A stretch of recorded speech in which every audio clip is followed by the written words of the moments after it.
when you don't get the victories, you actually naturally look harder at yourselves, and that's what we've done. We've looked really hard at ourselves in our own areas. We've had to, like, let's not sugarcoat it. We've just lost a couple of tests in a row, so. Jason, just a week on from the series with South Africa, can you just talk us through sort of what's happened since then in terms of the team, what you guys have been working on? Yeah, we obviously looked pretty hard at ourselves, looked at areas where we can improve and areas where we actually have made some good gains. It was a big 2-test series, big 2 weeks in South Africa against the best team in the world, and we've got some experiences that we've learnt from around different pressure cycles and areas of our game. So and the boys have obviously recovered at homes for the week, and then we've got our first training sort of clarity session today on the grass, where we'll start layering in our plans against Australia. Are you feeling like the last couple of tests were like, okay, we just went to probably the hardest destination in Test rugby right now and pushed the world champions right to the limit, or is it more of a opportunity lost kind of feeling? Yeah, it's good question. I think it's a bit of both, to be honest with you. I think that we sort of feel like we've missed the opportunities, and we just need to finish better. In all honesty, and that's different areas of our game. It's not one thing in particular, but it's different parts of our own areas that we need to be honest about. But like, full credit to the South Africans. They're the world champions, and they're right on top of their game, and it's where we want to get to. But we are still praising the boys for the effort and that intensity and that environment over there is pretty special. And just last one from me, and just your own area of expertise in the forwards. Has the forward pack taken the necessary steps it's needed to over the last couple of tests, do you think? Yeah, I think we have in patches. I think there's some areas that we're tidied up a little bit around the big rocks of our game in the set piece, but I think overall we've had some guys that are really stepping up in their areas and competing really well for spots, which I think's quite satisfying. Thank you. Hey Jase, Ollie here. I just wanted to sort of touch on what you were talking with Jamie about there. Coming back, while disappointed you didn't quite get the results you wanted, how important is it to, I suppose, keep the boys' heads up and instill the belief and I suppose be really optimistic about some of the progress and the signs that you did show in South Africa? Yeah, I think optimistic is a great word, to be honest, Ollie. I think that we really are. We are excited by how hard we pushed South Africa, but we're not satisfied by not getting across the line. But I don't know, in a weird way, you sort of, when you don't get the victories, you actually naturally look harder at yourselves, and that's what we've done. We've looked really hard at ourselves in our own areas. We've had to, like, let's not sugarcoat it. We've just lost a couple of tests in a row, so we have done that, and but we are optimistic about where we're heading. And just if you look ahead to what's to come in the Wallabies, and obviously Joe pretty well, worked alongside him for a couple of years. What are your sort of expectations of a Joe Schmidt coached Wallabies team? I think that they'll want to play fast, and he puts a lot of work into the breakdown side of things. I know that, and I think he's he's had a good influence on their side already, and he knows the game, and got a lot of respect for him, and I'm sure that come this test, they'll be right on, and as we will be too. Just lastly from me, you talked before about it, players putting their hands up for positions. It seems like Tupavati is one of those who's really come on leaps and bounds this year, and obviously has had to kind of step up with a couple of injuries in the locking department. But how impressed have you been with, I suppose, the growth you've seen the leadership you've seen from Tupou as he kind of establishes himself more and more at Test level? Yeah, I think he's been exceptional. I think he's probably been one of the informed All Black forwards in his area in this Test season. It's continuation of his great form for the Chiefs, and he's well established in the Test arena now, and he's right up there with the world's best, and it's a real credit to him. He's becoming a man, I guess, and the future is all still in front of him, that's for sure. So it's exciting, and I'm really proud of Toops of how he has taken the ball, by the horns and been exceptional. Thanks, Jase. Jase, if I can jump in. Mentally, how do you guys approach this test? Because you've just come up with 2 bruising games against the Springboks and could have gone either way. The Wallabies have been pumped by South Africa and then a record defeat to Argentina. So mentally, the All Blacks, they probably approach this game thinking they should win this game, but how do you guys see it as a Bledisloe fixture coming into it? Well, there's probably 2 parts to that answer. We've got so much respect for Australia, but this Test match is different. This is Bledisloe Cup, and it's a trophy that is really dear to the All Blacks' heart, and every Bledisloe Cup Test match is different, and every Bledisloe Cup match you have to earn. You have to earn the right to grab the trophy, so we will prepare accordingly for that. Does Scott Robinson, 3 defeats out of 4, it's a pretty unusual position for New Zealand, rather common for Australia, but do you have to almost how's Scott been this week, knowing that there's always that extra bit of pressure on an All Blacks coach, particularly the first time when he hasn't won the Bledisloe as a coach? Yeah, well, look, the pressure's a privilege, and it should never be a burden, especially when you're coaching this team, and it doesn't go away any week, no matter what test you got. But I guess to answer your question in a little bit more depth, the Bledisloe is it means a lot, and we've talked about it deeply this morning, and we'll layer that during the week, and as it will for Australia, and it'll be a good contest. I've got no doubt about that. Is there anything about Joe Schmidt's Wallabies that people externally will be underestimating, and how do you guys ensure that doesn't filter through to the playing group? We're not underestimating them at all. We've got utmost respect for them, and I'm sure it's going to be it could be a classic. What about from a forwards perspective, the more sort of area that you've had great success with over the years, somewhere that Wallabies have really struggled, is that a focus area, and secondly, Taniela Tupou, his influence when he's not been on the field, they've really struggled right across the field. Is he the person that you have to look out for most? Yeah, I think he's a great ball carrier, Taniela obviously, and they've obviously got Chrono in there helping their scrum as well. So I think that they'll work on what they need to in the areas, but as I said, it's sort of at the start, and we've looked really hard at ourselves. We've had to in the last couple of weeks, especially in this off week. So we just got to put some things in place to be successful on Saturday night. And just from a personal perspective, the Bledisloe, like you've tasted it, you've drunk from the cup.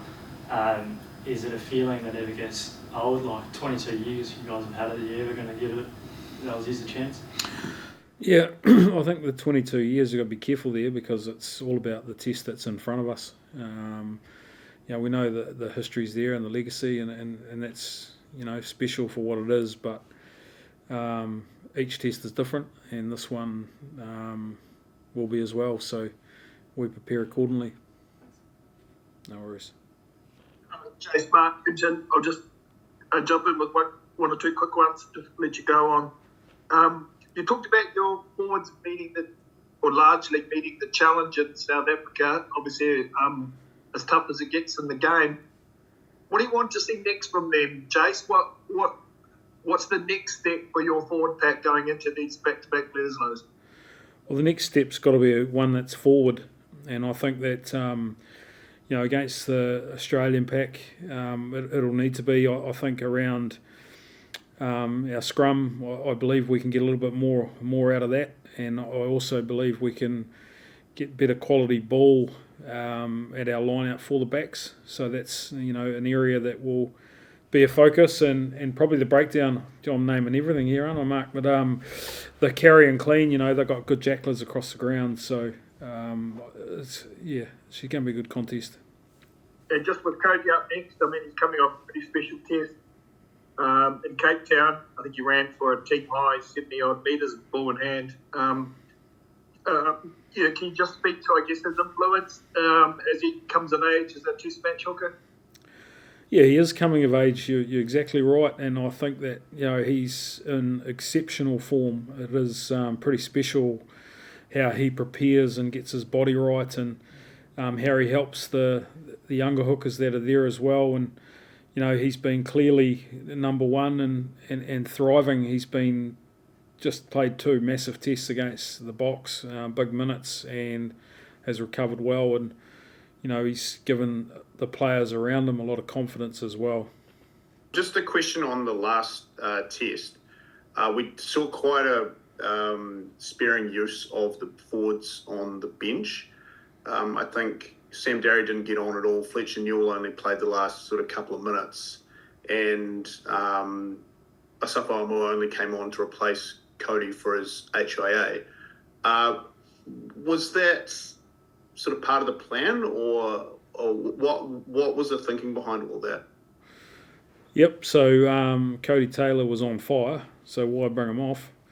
Tupou Vai was also on fire, and Fletcher Newell tweaked his calf in the warm-up and stirred it up at half-time, so there's your 3 answers for that. But I think that's, look, how you use your bench, you've got to be careful around what's pre-planned and what's actually relative of what's happening in front of you.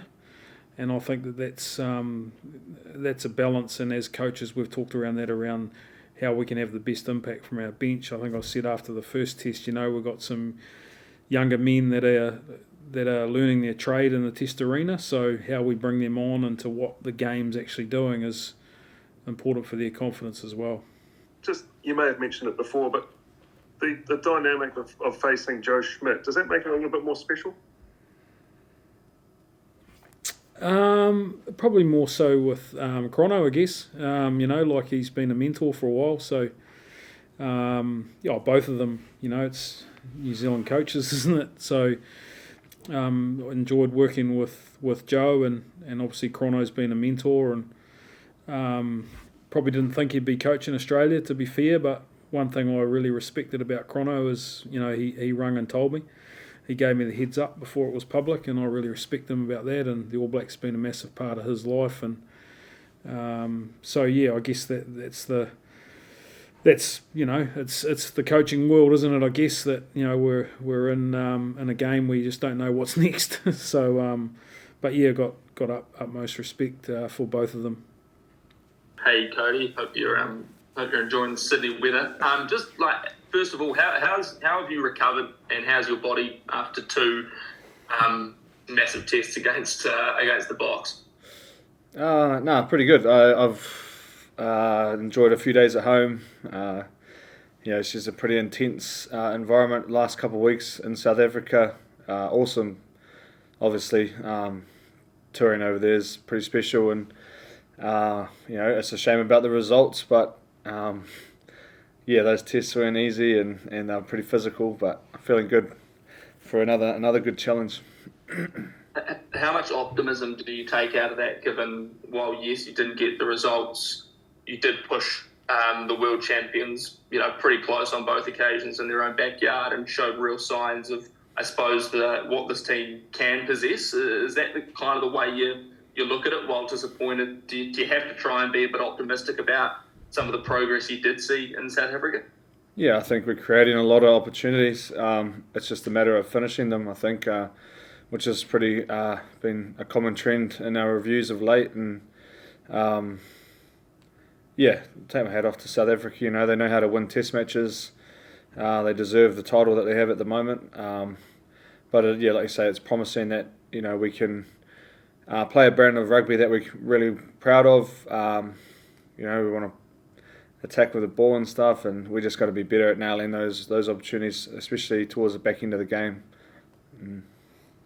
Cool. Thanks, mate. Go well this week. Thanks. Hey Codie, Jamie here. How are you, mate? Hey, good bro. You? Yeah, not bad. Getting there.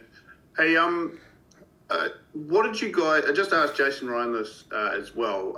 Do you guys feel, as a forward pack, you guys have sort of taken the necessary steps over the last 2 tests? Got to where you need to be in the last fortnight? I suppose, we're proud of a few things. There's we had an honest review today around some of our set piece stuff and how we can be better. But at the same time, there's a lot of work going in. Sort of boys putting their hand up, and there is a lot of, I suppose, pride there around some of the things that we did create and do out there on the footy field for a couple of weeks. But it's just a start, and we've still got so much more potential to get out of this team and this pack, I think. How much of that potential is resting on senior players like yourselves leading the way? You definitely feel like you have a obligation to lead, to sort of fulfill that title, I suppose, especially with the people that were here before, they had that on their shoulders, and you want to live up to that in a way. But the great thing is around with like Jase and the pack is like everyone's honest, and we've all got a role to play, and that's whatever that is. You just got to nail it when you're out there, and we're doing that at times. But to get results, you've got to do it a few more. So. Sweet. And just last one is, don't know if you've been reading the news, but a lot of talk about your own form and the good form that you're in. How are you feeling about playing footy at the moment? You enjoying it? You're like, is it feeling like you're in the good form that everyone else says you're in? I'm definitely enjoying it. I love being a part of this team and this environment. What the coaching groups created around the team we want to be and identify as, and taking a lot of pride in sort of working towards my own game and how that can help. But like I say, there's still stuff you want to be better at. You want to nail. As Kiwis, we often look at the things we didn't do well more so than the good. But definitely feeling really good out there, and my game's simple these days, mate. I've been around for a wee while now, so I get around the field and try and work hard, and the rest sort of comes off that. Thanks, mate. Codie, Mark Hinton here. Could you just speak to the peculiar challenges of playing a wallabies forward pack? I mean, you're coming off probably what is considered the ultimate test in the game, playing the box, particularly over in their backyard. But playing the wallabies for a forward pack, what are the particular challenges that you're going to face these next couple of weeks? I think resetting is an important one of where we've come from. What we did, and the challenge in itself to come over here in Sydney and pretty much dominate up front. That's what we want to do. It's not going to be easy. There's an Aussie team that some people might be talking negatively about, but we're making no assumptions and definitely not taking any of this lightly. Like, we're in Sydney, we're in their home ground. Australia can do anything on their day, and we've seen that in the past. So, there's already a bit of edge, and it's only a Monday. As forwards, what do the Wallabies do particularly well that you've noticed over the years? They try and apply pressure a lot around the set piece. Their breakdown work and quality of boys that can disrupt the breakdown is huge. So that's going to be a massive part of making sure we're on, which I suppose feeds their game. And then they've got class backs that can create stuff out of nothing. So you have that combination. That's a dangerous team to be going up against. And although they had a pretty tough result last week, I feel like any Australian team is confident when they're at home. And just lastly for me, Coach, you guys are pretty ruthless when it comes to the Bledisloe Cup, clearly. I mean, You haven't given it up since 2003. You won it back for the first time. What fuels this mindset in the All Blacks around when it's the Trans-Tasman rivals? Clearly, you don't want to give anything back to them. Just speak to that kind of mindset that you guys are able to switch into for these Bledisloes. I think you've nailed it, mate. In terms of the mindset, we come over here. We're playing Australia. That's enough. All the edge you need, I think, as a Kiwi. I've personally got a lot of respect for a lot of the boys in that team. But yeah, it's black versus yellow, mate. It's going to be a hell of a test, and I suppose there's that appropriate fear involved with holding the Bledisloe. Well, having held the Bledisloe, but it's not ours anymore. We've got to go out there and sort of earn the right, and that's what this week's about. Thanks, mate. Codie, it's Pat McKendry here. Hope you're well, mate. Can you just talk about, I guess, the unique dynamic of coming up against Joe Schmidt and Mike Cron this weekend? Mike Cron in particular, can you sort of talk about what sort of a taskmaster he is in terms of the scrum? He's done a lot for New Zealand rugby, hasn't he? He's sort of transcended the game for I suppose the All Black forward pack and what he did in the past, and I'm sure he'll be instilling a lot of knowledge in their forward pack, and of what's ahead this week. He's a bit of a guru. He always has been. He's worked tirelessly to make sure that he's always sort of been innovative in terms of the scrum and stuff. So, he'll be looking at ways to, I suppose, target a few opportunities that he may have seen for us. And then Smitty, I've never seen someone more passionate about the game, maybe other than Scotty Hansen, but his attention to detail and ensuring that you're in the right place when you need to be is next to none, and he'll let you know about it if you're not doing your job, but in a way that's for the team and how they can be better. So it's a good challenge, we know those coaches really well. They'll be preparing to come at us, and that's what you want.